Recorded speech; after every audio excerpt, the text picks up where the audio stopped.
नमस्कार दोस्तों, जागृति एजुकेशन में आपका फिर से स्वागत है।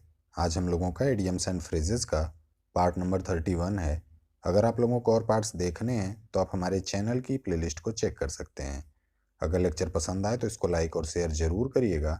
चैनल को सब्सक्राइब भी कर सकते हैं। चलिए आज का लेक्चर स्टार्ट करते हैं। आज का पहला इडियम है हमारे पास stand on one's own legs. इसका मतलब होता है आत्मनिर्भर होना। मीनिंग है इसका टू बी सेल्फ डिपेंडेंट। तो सेल्फ डिपेंडेंट का मतलब आत्मनिर्भर होता है, तो टू बी सेल्फ डिपेंडेंट का मतलब हो जाएगा आत्मनिर्भर होना। तो अब चलिए इडियम पे चलते हैं और इसके एक एक पार्ट को ब्रेक करके देखते हैं कि इसका मतलब क्या निकल रहा है। अब यहाँ पे स्टैंड का मतलब हो जाएगा खड़ा होना, और वंस ओन लेग्स का मतलब हो जाएगा अपने खुद के पैरों पर। तो stand on one's own legs का मतलब हो जाएगा अपने खुद के पैरों पर खड़ा होना। तो अगर आप एक बच्चे का उदाहरण लेंगे तो ऐसा कह सकते हैं कि छोटे बच्चे को जब तक चलना नहीं आता तब तक उसको अगर कोई सामान चाहिए होता है तो वह दूसरों पर निर्भर रहता है, लेकिन जैसे ही वह चलना सीख जाता है तो सभी सामान खुद से ही लेकर खेलने लग जाता है। तो यहाँ से एक बात साफ है कि जब कोई अपने पैरों पर खड़ा होता है तो इसका मतलब है कि वह अब किसी काम के लिए दूसरों पर निर्भर नहीं है। तो कुल मिलाकर हम यह कह सकते हैं कि यदि आप बिना किसी की मदद के खुद की ज़रूरतों को पूरा करने में सक्षम हैं तो आपके लिए यह मुहावरा प्रयोग किया जा सकता है। तो उम्मीद है आपको एक्सप्लेनेशन समझ में आया होगा। रिवीजन के पर्पज से यहाँ पे लिख दिया गया है कि जब कोई अपने पैरों पर खड़ा होता है तो वह अपने आवश्यकता की सभी वस्तुएं स्वयं, मतलब कि बिना दूसरों की मदद के, प्राप्त कर सकता है। अतः इस मुहावरे का अर्थ है बिना किसी दूसरे की मदद या मार्गदर्शन के खुद को अपनी ज़रूरतें पूरी करने में सक्षम बनाना। तो उम्मीद है आपको यह इडियम याद हो गया होगा। इडियम है stand on one's own legs. इसका मतलब होता है आत्मनिर्भर होना। चलिए आगे बढ़ते हैं।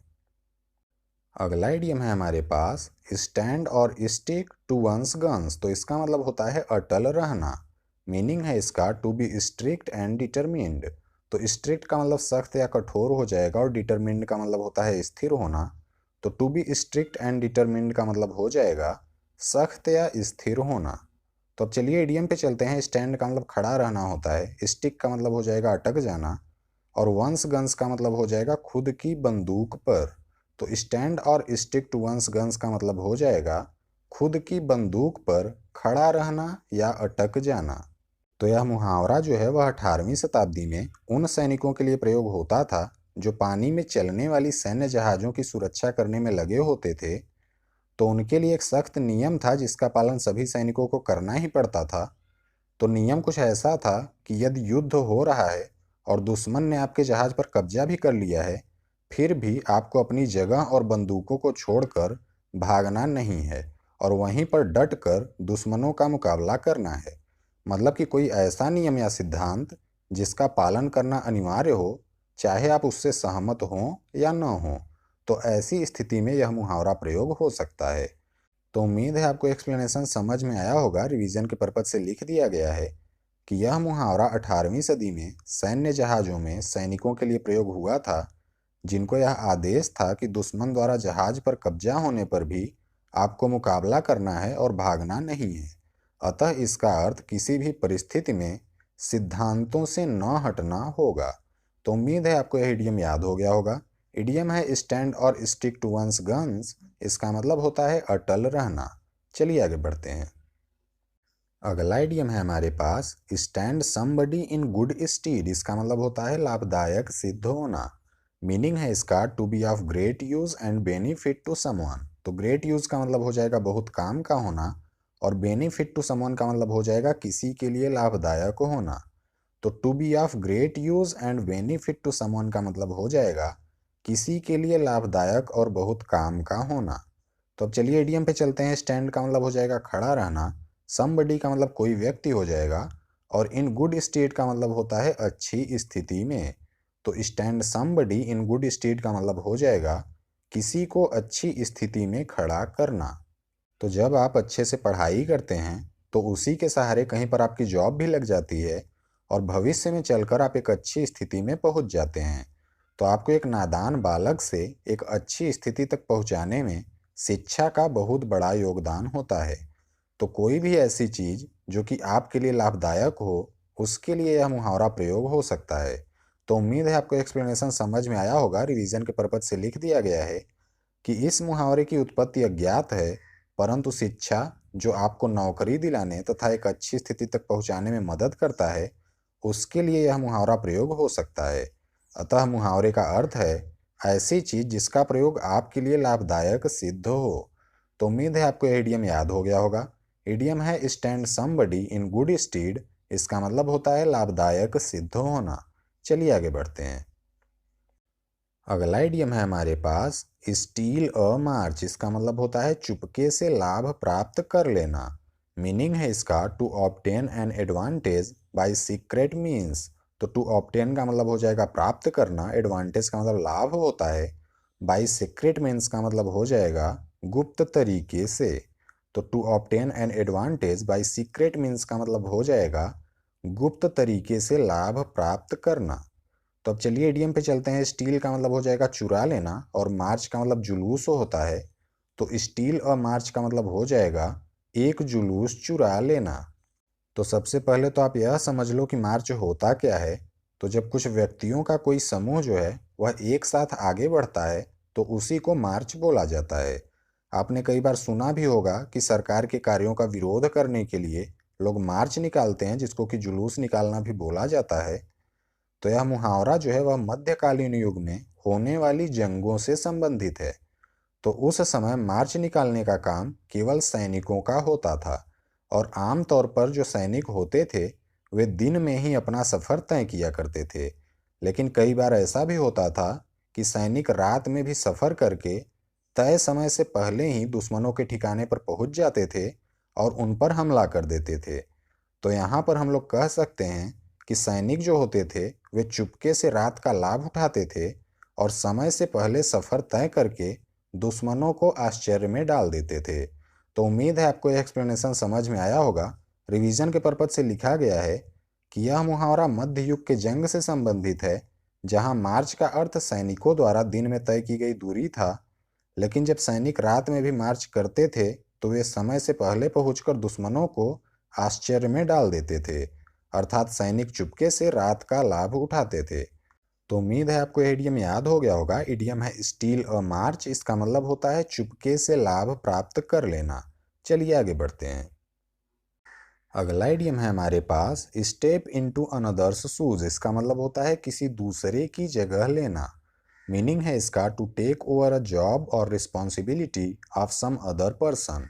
तो टू टेक ओवर का मतलब हो जाएगा कब्जे में लेना। अ जॉब और रिस्पॉन्सिबिलिटी का मतलब हो जाएगा एक नौकरी या जिम्मेदारी। ऑफ सम अदर पर्सन का मतलब हो जाएगा किसी दूसरे व्यक्ति का। तो to take over a job और responsibility of some other person का मतलब हो जाएगा किसी दूसरे व्यक्ति के नौकरी या जिम्मेदारी पर कब्जा करना। तो चलिए अब इडियम पे चलते हैं। स्टेप का मतलब चलना होता है। इनटू अनदर शूज का मतलब हो जाएगा दूसरे के जूते में। तो स्टेप इनटू अनदर शूज का मतलब हो जाएगा दूसरे के जूते में चलना।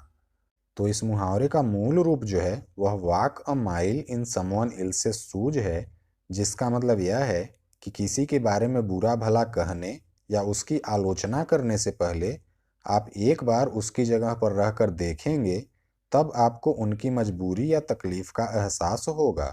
क्योंकि किसी को बुरा बोलना या किसी की आलोचना करना दुनिया का सबसे आसान काम है, वो तो सब लोग कर सकते हैं। लेकिन किसी की तकलीफ को आप तभी समझ सकते हैं जब आप खुद को उनकी जगह पर रखकर देखते हैं। तो यहाँ से एक बात निकल कर आती है कि किसी के जूते पहनने का अर्थ है कि आप उनकी जगह ले रहे हैं। तो उम्मीद है आपको एक्सप्लेनेशन समझ में आया होगा। रिवीजन के पर्पज से यहाँ पे लिख दिया गया है कि इस मुहावरे का मूल रूप walk a mile in someone else's shoes है, जिसका अर्थ है कि किसी व्यक्ति की जगह लेकर ही उनकी वास्तविक तकलीफ को महसूस किया जा सकता है। अतः किसी के जूते पहनने का अर्थ है उसकी जगह लेना। तो उम्मीद है आपको इडियम याद हो गया होगा। इडियम है स्टेप इनटू अनदर शूज। इसका मतलब होता है किसी दूसरे की जगह लेना। चलिए आगे बढ़ते हैं। अगला इडियम है हमारे पास स्टिफ नेक्ड पर्सन। इसका मतलब होता है ढीठ। मीनिंग है इसका स्टबन और एरोगेंट। तो स्टबन का मतलब जिद्दी होता है, एरोगेंट का मतलब अभिमानी हो जाएगा। तो स्टबन और एरोगेंट का मतलब हो जाएगा हठी या अभिमानी। तो अब चलिए इडियम पे चलते हैं। स्टिफ का मतलब कठोर होता है, नेक का मतलब गर्दन हो जाएगा, तो स्टिफ नेक्ड पर्सन का मतलब हो जाएगा कठोर गर्दन वाला व्यक्ति। तो एक्सोडस जो है वह इजराइल के लोगों का एक पवित्र ग्रंथ है जिसके अध्याय 32 में इस मुहावरे का प्रयोग हुआ है। तो इसमें एक व्यक्ति होता है मूसा, जो कि इजरायली लोगों को मिस्र से आज़ाद करवाता है और रास्ते में एक पहाड़ के नीचे उनको रुकने को बोलकर खुद अपने ईश्वर यहोवा से मिलने पहाड़ पर चला जाता है।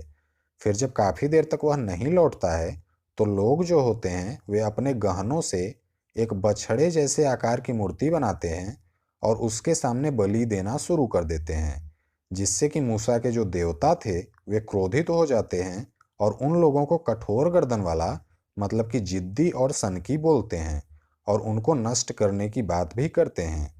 उसके बाद मूसा उनसे प्रार्थना करता है, जिसके बाद वे उन लोगों की जान नहीं लेते हैं।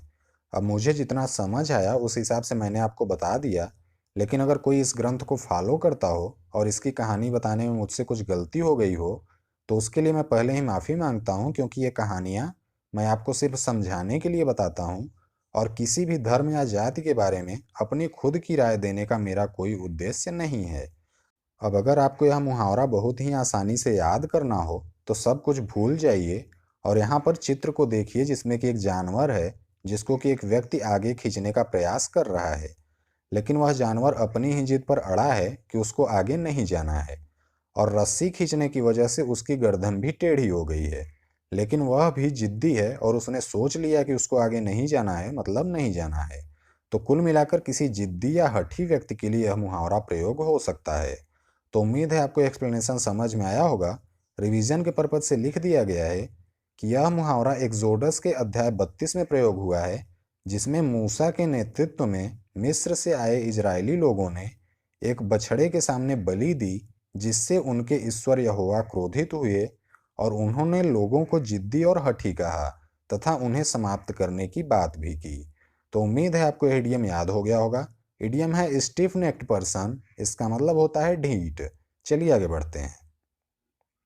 अगला इडियम है हमारे पास स्टर अ फिंगर, इसका मतलब होता है कोशिश करना।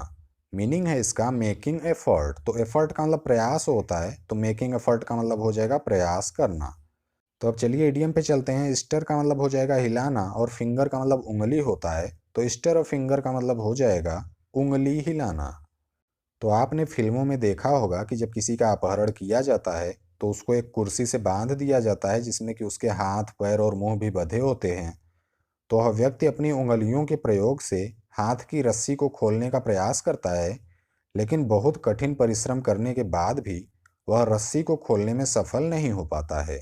तो उंगली हिलाने का अर्थ हो जाएगा बहुत ज़्यादा प्रयास करना। तो उम्मीद है आपको एक्सप्लेनेशन समझ में आया होगा।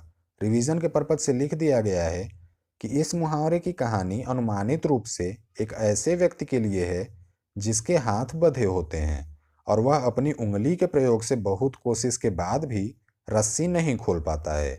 अतः यह मुहावरा बहुत कठिन परिश्रम से किसी काम को करने को बताता है। तो उम्मीद है आपको इडियम याद हो गया होगा। इडियम है स्टर अ फिंगर, इसका मतलब होता है कोशिश करना। चलिए आगे बढ़ते हैं। अगला इडियम है हमारे पास स्टोन्स थ्रो, इसका मतलब होता है बहुत नज़दीक। मीनिंग है इसका वेरी नियर, इसका मतलब भी हो जाएगा बहुत नज़दीक। तो अब चलिए इडियम पे चलते हैं। स्टोन का मतलब पत्थर होता है, थ्रू का मतलब हो जाएगा फेंकना, तो स्टोन्स थ्रू का मतलब हो जाएगा पत्थर का फेंका जाना। तो जब आप कोई पत्थर फेंकेंगे तो ऐसा तो है नहीं कि वह बहुत दूर चला जाएगा, बहुत होगा तो कुछ फीट दूर जाकर गिर जाएगा। तो यहाँ पर उसी दूरी की बात हुई है जितना कि किसी पत्थर को फेंका जा सकता हो। तो अब आप जान गए हैं कि पत्थर को बहुत ही कम दूरी तक फेंका जा सकता है, तो हम यह कह सकते हैं कि एक बहुत ही छोटी दूरी को बताने के लिए यह मुहावरा प्रयोग किया जा सकता है। तो उम्मीद है आपको एक्सप्लेनेशन समझ में आया होगा। रिवीजन के पर्पज से लिख दिया गया है कि इस मुहावरे में उतनी दूरी की बात हुई है जितना एक पत्थर को फेंका जा सकता हो, जो साधारणतया कुछ फीट ही होगा। अर्थात एक बहुत छोटी दूरी को व्यक्त करने के लिए यह मुहावरा प्रयोग किया जा सकता है। तो उम्मीद है आपको इडियम याद हो गया होगा। इडियम है स्टोन्स थ्रू, इसका मतलब होता है बहुत नज़दीक। चलिए आगे बढ़ते हैं। अगला इडियम है हमारे पास स्ट्रीट अरब्स, इसका मतलब होता है बेघर और अनाथ। मीनिंग है इसका a homeless person specially who survives by begging. तो अ होमलेस पर्सन का मतलब हो जाएगा एक बेघर व्यक्ति, स्पेशली का मतलब हो जाएगा खास तौर पर, हु सर्वाइव्स का मतलब हो जाएगा जो गुजारा करता हो, और बाई बेगिंग का मतलब हो जाएगा भीख मांग कर। तो a homeless person specially who survives by begging का मतलब हो जाएगा खास तौर पर एक ऐसा बेघर व्यक्ति जो भीख मांगकर गुजारा करता हो। तो अब चलिए इडियम पे चलते हैं। स्ट्रीट का मतलब सड़क या गली होता है, तो स्ट्रीट अरब्स का मतलब हो जाएगा अरब की गली। तो यह मुहावरा जो है वह 19वीं शताब्दी से प्रयोग में है, जब अरब में जो अनाथ बच्चे होते थे या ऐसे लोग जिनके पास खुद का घर नहीं होता था, वे सड़कों पर या गलियों में रहते थे और भीख मांगकर किसी तरह गुजारा करते थे। तो उन्हीं गरीब और बेघर बच्चों के लिए यह मुहावरा प्रयोग हुआ था। तो कुल मिलाकर हम यह कह सकते हैं कि यह मुहावरा गरीब, अनाथ या बेघर व्यक्तियों जो कि किसी तरह भीख मांगकर जीवन यापन करते हों, उनके लिए प्रयोग किया जा सकता है। तो उम्मीद है आपको एक्सप्लेनेशन समझ में आया होगा। रिवीजन के पर्पज से लिख दिया गया है कि यह मुहावरा 19वीं शताब्दी से प्रयोग में है, जो अरब के कुछ लोगों द्वारा खाना बदोश जीवन जीने से संबंधित है, जिसमें छोटे बच्चों द्वारा सड़क के किनारे रहकर निम्न स्तरीय जीवन जीने की बात हुई है। अतः यह मुहावरा अनाथ और बेघर लोगों को बताता है। तो उम्मीद है आपको इडियम याद हो गया होगा। इडियम है स्ट्रीट अरब्स, इसका मतलब होता है बेघर और अनाथ। चलिए आगे बढ़ते हैं। अगला इडियम है हमारे पास सम एंड सब्सटेंस, इसका मतलब होता है सारांश। मीनिंग है इसका मेन आइडिया और जिस्ट। तो आइडिया का मतलब विचार होता है, जिस्ट का मतलब भावार्थ हो जाएगा। तो मेन आइडिया और जिस्ट का मतलब हो जाएगा मुख्य विचार या भावार्थ। तो अब चलिए इडियम पे चलते हैं। सम का मतलब सारांश हो जाएगा, सब्सटेंस का मतलब भी सारांश ही होता है। तो सम एंड सब्सटेंस का मतलब हो जाएगा सारांश। तो मैंने आपको पहले भी बताया है कि जब दो समान अर्थ वाले शब्द एंड के साथ जुड़े होते हैं, तो उनमें से अगर किसी एक का भी अर्थ आपको पता है, तो वहीं उस पूरे मुहावरे का भी अर्थ हो जाता है। अब यहाँ पर भी सम और सब्सटेंस दोनों का अर्थ सारांश या भावार्थ है, तो इस पूरे मुहावरे का भी यही अर्थ हो जाएगा। तो उम्मीद है आपको एक्सप्लेनेशन समझ में आया होगा। रिवीजन के पर्पज से लिख दिया गया है कि इस मुहावरे का प्रयोग शेक्सपियर द्वारा उनकी रचना the two gentleman of Verona में किया गया था। यहाँ सम और सब्सटेंस दोनों का अर्थ सारांश या भावार्थ है, अतः यह मुहावरा किसी मामले के सारांश को बताता है। तो उम्मीद है आपको इडियम याद हो गया होगा। इडियम है सम एंड सब्सटेंस, इसका मतलब होता है सारांश। तो आशा करता हूँ आपको आज के बताए गए सारे इडियम्स अच्छी तरीके से याद हो गए होंगे। अगर आपको आज का लेक्चर पसंद आया तो इस चैनल को सब्सक्राइब कर लीजिए अगर आपने अब तक सब्सक्राइब नहीं किया है। वीडियो को लाइक कर दीजिए, दोस्तों के साथ शेयर जरूर करिए। नीचे कमेंट करके हमको बता सकते हैं कि आपको आज का लेक्चर कैसा लगा। मिलते हैं आपसे अगले लेक्चर में। जय हिंद।